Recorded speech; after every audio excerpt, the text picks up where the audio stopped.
What's up, YouTube? This is Brandon Talks Movies, Brandon at the Movies, bringing you guys a new movie review. Today I'm reviewing Rob Zombie's Halloween, his reimagining remake of the 1978 classic, but I'll get into that a little bit more. So this is part of my Rob Zombie review series that I've been doing. I just recently uploaded my Devil's Rejects, which has been getting a decent amount of views for my small little channel, which I do really appreciate. For any of you who have checked out as much of the video you have watched, I do really appreciate that to everyone.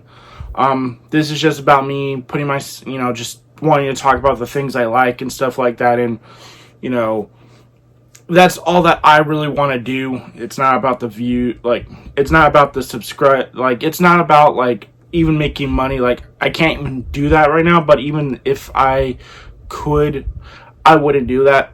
Because, well, for one, it's not my job, but it's something I like to do. So, but that's just me. And I'm still getting into the groove of this again. But Rob Zombie's Halloween 2007 is probably one of the more controversial, very mixed to disliked remakes of the big horror franchise. I think this and Nightmare on Elm Street are probably the two biggest for people misses in different ways. Rob took a very brutal and grounded and real with a little white trash flavor to it, which doesn't quite work for a lot of people, which I totally get. This is not to step on anyone's shoes, obviously, to be like, you're wrong about how you feel or anything like this, but this is just about, ultimately, yeah, Rob Zombie was going to be it was a choice that was something that wasn't going to be a well hit for everyone. But to be fair, at the time when this was even announced, I was a fan of House of Thousand Corpses and Devil's Rejects. And after Devil's Rejects, you think when you bring in a guy like that, that actually would bring more, hype for Halloween, especially considering where Halloween was last left on, which was Halloween Resurrection. And oh boy, now they try to do a ninth film. I think it was Halloween Retribution or something like that, and Josh Hartnett. And I think, what was it? One of the character from Resurrection was supposed to come back. I forgot the name. The Freddy character was coming back.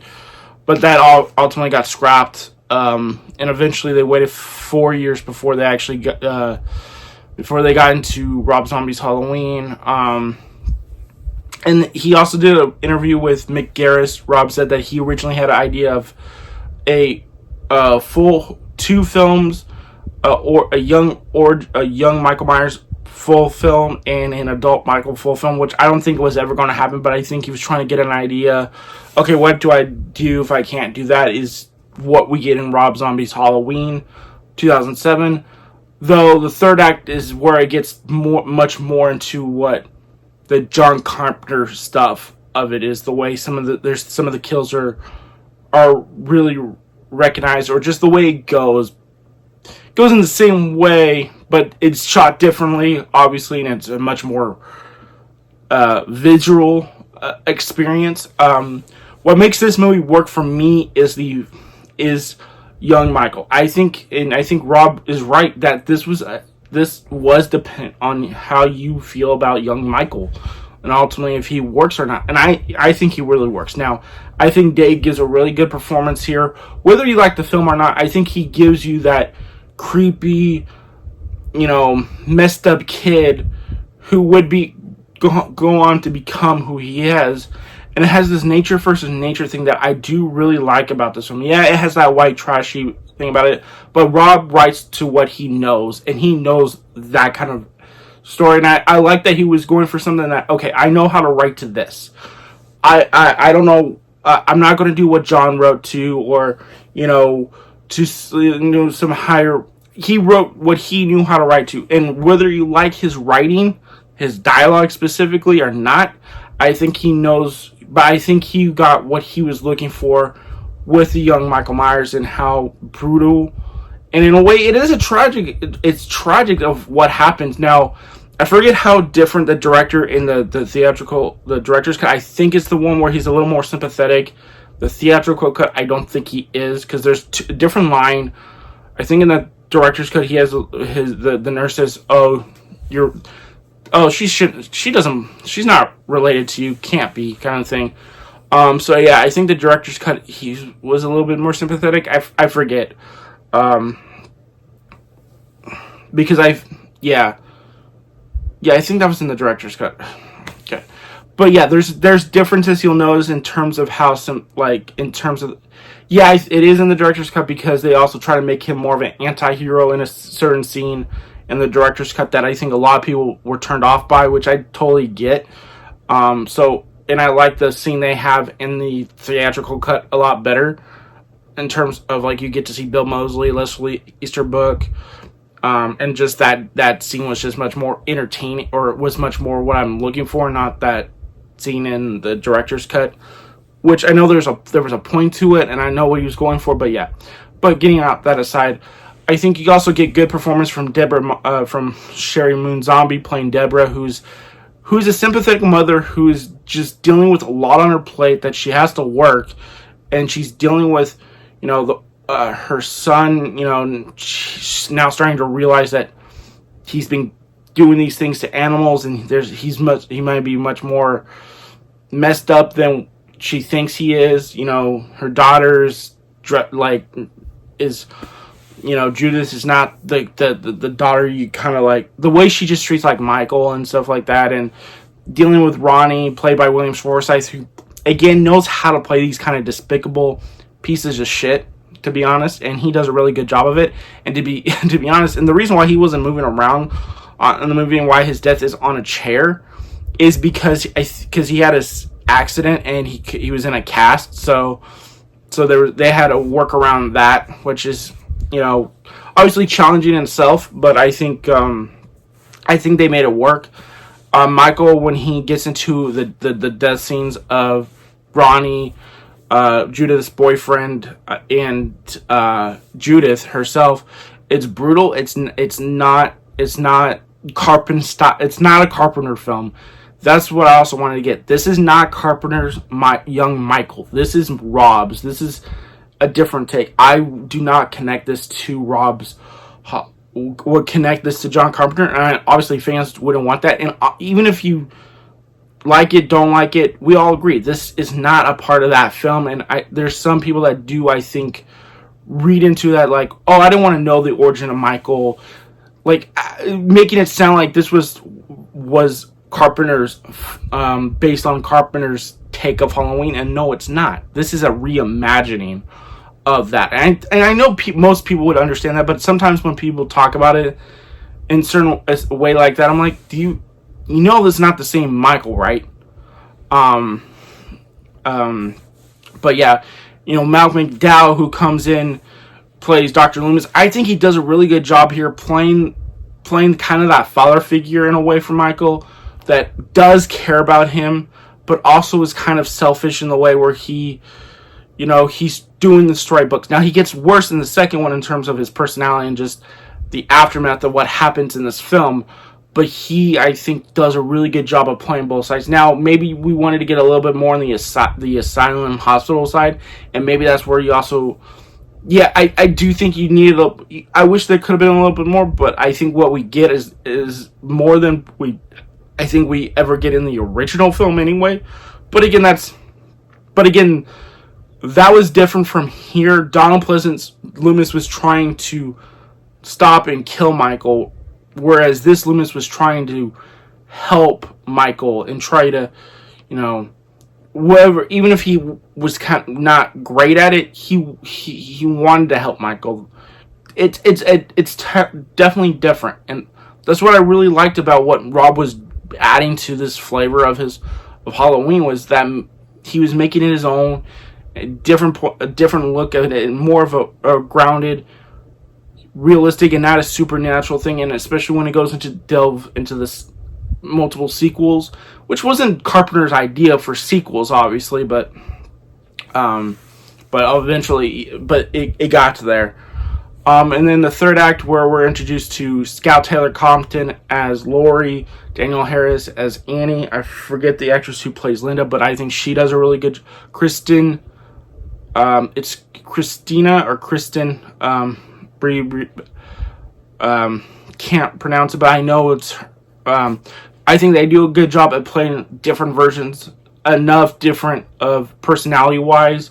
Now, Laurie, played by Scout, I think does a really good job here because she has to play it in a way where she's still the kind of the innocent, but she's kind of a little more spunky and a little more, the opening scene when you meet her in the kitchen is a little more, I think, a lot more than a lot of people wanted. But come on, look, we got 1978 Jamie Lee Curtis, and she was so kind of, look, we don't want that. We don't want to do the same take again on Laurie. If you're going to do a reimagining, remake, make differences here. And I like how they did with Laurie. Annie's a little bit more, obviously Linda and Annie were definitely more sexually involved, or at least much more dating compared to Laurie. They do a little bit more, especially with Annie here, because she actually gets close to the guy she's messing around with, whereas in the original she didn't get a chance to. And then Linda, they do that scene with the sheep, but it's done differently, which I do appreciate that with Rob, that he differentiates, and that's where the third act is where a lot of people compare it to the John Carpenter's film, because there's similar elements in here, and that's also due to the Weinstein Company wanting them to make it like Halloween, a Halloween movie, and if you watch some of the behind the scenes of the 4-hour documentary, he goes back and forth and talk. There's some phone calls where there's mentioning of talking about they just want to cut days. I don't know why he mentions, like, how do you thinking cutting days makes this even easier, stuff like that. So they tended to cut days, and that happened especially on even worse on Halloween 2. But I think that third act, for most people, will probably be the strongest because it feels like the most like Halloween, whereas the first 2 acts were definitely Rob Zombie's vision, while the third act is Rob's visual and brutality and just the way he shoots style, but it feels more like what you saw in the original Carpenter vision, which I get that for sure, and I can see why people prefer that than what they saw in that first act with the more the dialogue issue. I think that's been a big thing for a lot of people, is his dialogue. It was so over the top and just gross. And I'm not disagreeing that it was gross, but I feel like for the nature versus nature thing to work, you need it to be where it's really fucked up, and especially getting bullied. And again, you can call that like a little obvious, but again, this is also what Rob knew how to write to. And look, I rather write to something I know and that can work in my favor more in terms of for him anyway, and for his fans, or I don't want to say his fan, like, just, I think trying to do something different, absolutely, or trying to go out your comfort zone a little bit, but you want it to feel natural. And even if you don't like the dialogue and the way people speak in terms of like the vulgarness, it feels like, okay, we've seen what Rob does with these characters. Yeah, I buy it because it's coming from Rob is writing. I totally buy it. But I do, and I would say that's a negative overall. Like, for most people, that is a negative. For me, it's not, but I do understand. I will put in the negative section, is that this is going to be something that most people don't like the dialogue of the first 30 minutes of the movie, and that's going to turn some people off, and I can see that. The way it's shot, I think they do it handheld. I think the first act with Rob's film, and I think they do some handheld in this third act. I think it's the second act where it's like just straight.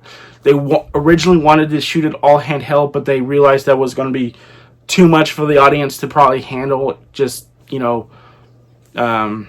too much of that. Like, yeah, no, we can't. We don't want to do that through the whole film. I think the first and third acts are like that, because I think some of the action sequences, like especially in the third act, where Lorraine Michael in the house, it feels really handheld, where it doesn't feel like, it feels like the camera's moving.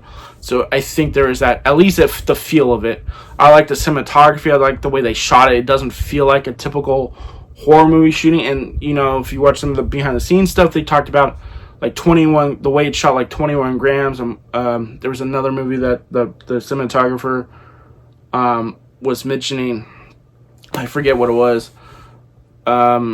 It looks great. I think that's what Rob really brings, and also the practical effects and the way they made the masks really good. They made multiple masks.